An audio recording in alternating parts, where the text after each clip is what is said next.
Hello students, welcome back to Prepon. I am Rahul Swaroop. I teach history and polity for UPSC exams. These days I am giving you some support for prelims 2024 and we are doing theme based MCQs on Indian history. In the last few days many videos have been uploaded which are very beneficial for you. इस video को आप आज देख रहे हैं तो पीछे के सारे वीडियोस देखिए. ये MCQs आपके बहुत काम आने वाले हैं. आपके सब्जेक्ट को रिवाइज कर रहे हैं और जब मैं थीम बेस्ड MCQs की बात करता हूं तो सब्जेक्ट में जो सब टॉपिक्स होते हैं उनको जब हम क्वेश्चन के तौर पे करते हैं तो एक ही टॉपिक को कई पहलू से कर लेते हैं और हमारा टॉपिक अच्छी तरह तैयार होता है और जैसे भी क्वेश्चन आ जाए उसे सॉल्व कर सकते हैं. तो चलिए आज करते हैं मेडिवल इंडिया से जो रीजनल किंगडम्स हैं. यूजुअली जो रीजनल किंगडम्स होते थे 700 से 1200 AD के आसपास, उसके समय या और जो रीजनल किंगडम्स हैं दिल्ली सल्तनत और मुगलों के समय, उनसे कुछ इंपॉर्टेंट फीचर्स, उनसे कुछ इंपॉर्टेंट क्वेश्चंस को डिस्कस करते हैं. विच of the following pairs is not correctly matched. पिछले कुछ सालों से अर्ली मेडिवल एज से क्वेश्चंस ज़्यादा आने लगे हैं. मैचिंग करा लेते हैं, किंगडम्स की मैचिंग करा लेते हैं, शहरों की मैचिंग करा लेते हैं, या किंगडम का नाम क्या हुआ करता था, या इन्हें क्रोनोलॉजी में लगा दीजिए, राजाओं को क्रोनोलॉजी में लगा दीजिए. ऐसे बहुत सारे क्वेश्चंस आते हैं. तो ये रीजनल रूलर्स हैं मेडिवल एज के और ये उनके किस क्षेत्र में शासन करते थे. कौन सा करेक्टली मैच्ड नहीं है. चंडेल, पाल, सातवाहन, अहोम. तो ऑब्वियसली वी नो खजुराहो के शासक चंडेल हैं जिन्होंने वहाँ बहुत सारे टेम्पल्स बनवाए हैं. नागर शैली के बहुत सारे टेम्पल्स खजुराहो में बने हैं. चंडेल आज ऑफ खजुराहो. तो ये गुजरात के शासक नहीं हैं, ये बुंदेलखंड आज जो क्षेत्र है खजुराहो वहाँ पर पड़ता है मध्य प्रदेश में. तो चंडेल गुजरात के नहीं होते हैं, ये खजुराहो के हैं. पाल बंगाल के शासक थे अर्ली मेडिवल एज में. जब पोस्ट गुप्ता पीरियड खत्म होता है तो रीजनल किंगडम्स का समय शुरू होता है और उस समय फिर बंगाल के शासक पाल डायनेस्टी है, धर्मपाल, देवपाल, जिन्होंने वज्रयान बुद्धिज्म को काफ़ी सपोर्ट किया था और उस समय बंगाल के बड़े शासक माने जाते थे. सातवाहन पोस्ट मौर्य पीरियड में समझ लीजिए सबसे इम्पोर्टेंट शासक हैं. साउथ इंडिया के दक्कन के पहले बड़े शासक हैं सातवाहन, जो आंध्र प्रदेश का क्षेत्र है वहाँ मुख्य तौर पे शासन करते थे. ये भी सही है. और आसाम के लंबे समय तक शासक रहे थे अहोम डायनेस्टी के लोग. तो ये BCD करेक्टली मैच्ड है, चंडेल करेक्टली मैच्ड नहीं है.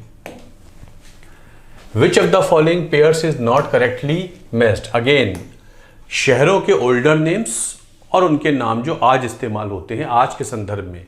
तबर हिंद, कोल, बरन, वतापी, त्रिपुरी, भटिंडा, अलीगढ़, बुलंदशहर, बदामी, भोपाल. तो देखिए तबर हिंद को आज पंजाब में भटिंडा का जो क्षेत्र है वो पहले तबर हिंद कहलाता था. पृथ्वीराज चौहान के समय, मोहम्मद गौरी के समय मेडिवल एज में इसे तबर हिंद कहते थे. कोल, अलीगढ़ को कोल कहा जाता था मेडिवल एज में. बरन जो बुलंदशहर है उसे बरन कहा जाता था. वहीं के एक ऑथर भी हुआ करते थे जिनकी मेडिवल एज में बहुत इंपॉर्टेंट बुक्स मानी जाती हैं, ज़ियाउद्दीन बर्नी. वातापी बादामी को कहते थे जो कर्नाटक में है. बादामी के बहुत सारे टेम्पल्स हैं, चालुक्य वहाँ के शासक थे. तो ये वातापी कहलाता, अब बादामी कहलाता है. त्रिपुरी भोपाल नहीं है, त्रिपुरी जबलपुर को कहते थे. तो जो जबलपुर शहर है उसे त्रिपुरी पहले कहा जाता था, ये भोपाल नहीं है. तो इनमें से कौन सा करेक्टली मैच्ड नहीं है. पांचवा करेक्टली मैच्ड नहीं है, बाकी सब करेक्टली मैच्ड है. Consider the following statements about Cholas of Thanjavur. 10th century से 12th सेंचुरी तक साउथ इंडिया में बहुत इंपॉर्टेंट शासक हुए तंजावुर के चोल शासक. उनके बारे में the Chola rulers used a well developed system of local self government at the village level. चोलों ने एक बहुत इंपॉर्टेंट लोकल सेल्फ गवर्नमेंट का सिस्टम गांव के स्तर पर चलाया था. पहला statement, the village administration was looked after by village assemblies called Ur और महासभा. और उनके विलेज एडमिनिस्ट्रेशन को जो बॉडीज चलाती थी उन्हें उर या महासभा भी कह दिया करते थे.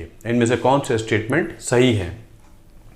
तो ये तो सबको पता ही है कि भारतीय इतिहास में नेवल सुप्रीमेसी के लिए सबसे पहले जिसका नाम आता है वो तंजावुर के चोल शासक हैं, खासतौर से राज राजा और राजेंद्र वन, ये सबसे बड़े शासक चोला ऑफ तंजावुर के हैं।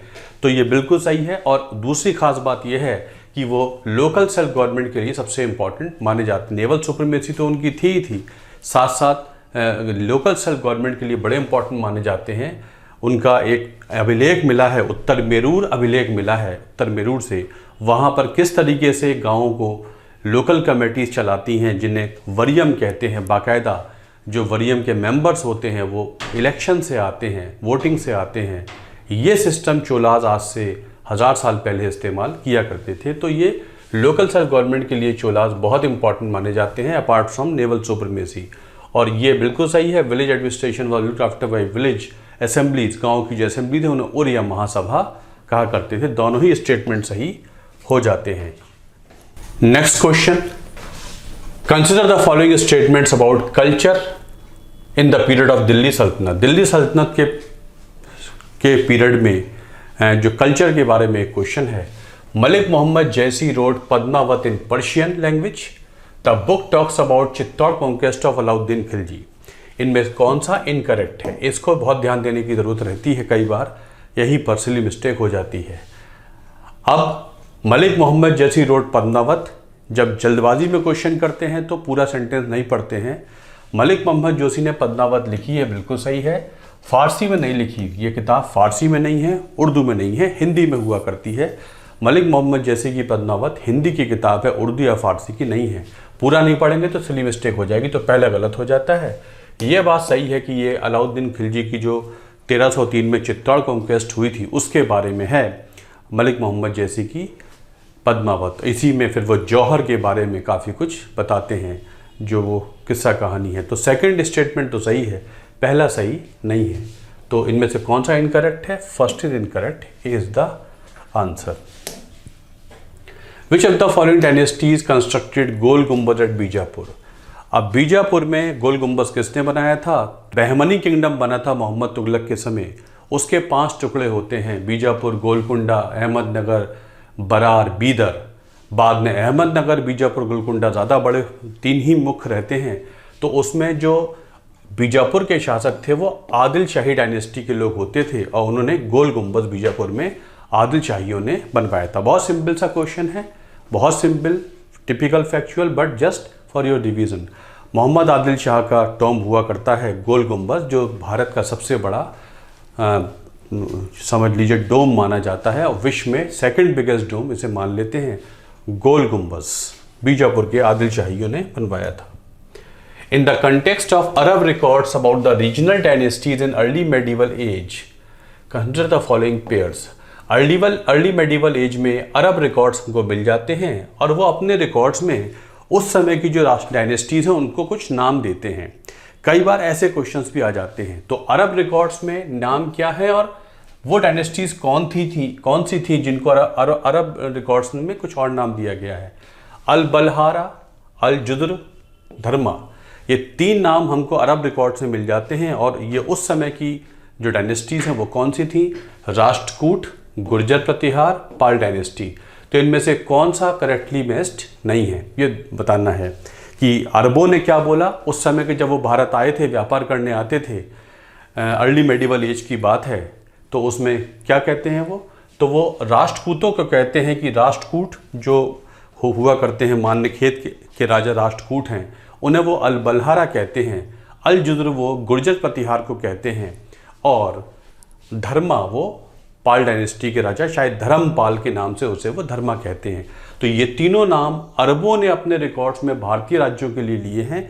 अर्ली मेडिवल एज में जब एंशिएंट इंडिया ख़त्म होती है तो त्रिपार्टाइट स्ट्रगल होती है, त्रिकोणीय संघर्ष होता है, जहाँ पश्चिम भारत में गुर्जर प्रतिहार शासन कर रहे हैं, ईस्टर्न इंडिया में पाल डायनेस्टी के राजा हैं, धर्मपाल सबसे बड़ा राजा है, और राष्ट्रकूट राजा होते हैं जो दक्कन में, महाराष्ट्र का क्षेत्र में वहाँ शासन कर रहे हैं।